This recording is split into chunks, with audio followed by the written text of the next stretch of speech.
క్షిప్రదేవతారాధన అనేది మనకు ఒకటి ఉన్నది. క్షిప్రము అంటే శీఘ్రము అని అర్థం.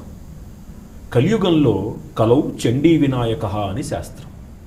కలియుగమునందు చండీదేవి వినాయకుడి యొక్క ఆరాధన వలన విశేషమైనటువంటి ఫలితము, మనలో మేధో చైతన్యము, బుద్ధి చైతన్యము, బుద్ధి వికసనము ఇవన్నీ కలిగేందుకు ఒక ప్రమాణం కలుగుతుంది. గణపతి యొక్క ఆరాధన వల్ల ఏం జరుగుతుందంటే మనిషిలో విచక్షణ జాగృతం అవుతుంది. పంచేంద్రియాలు కర్మేంద్రియాలు అందరికీ సమానమే. ఎవరైతే ఈ పంచేంద్రియాలని విచక్షణ అనేటువంటి మూలస్వరంతో అనుసంధానం చేస్తారో వారు విజ్ఞులవుతున్నారు. విచక్షణ మరిచిపోయిన వాళ్ళు ఏం చేస్తున్నారు? విచక్షణ రాహిత్యులుగా మిగిలిపోతున్నారు.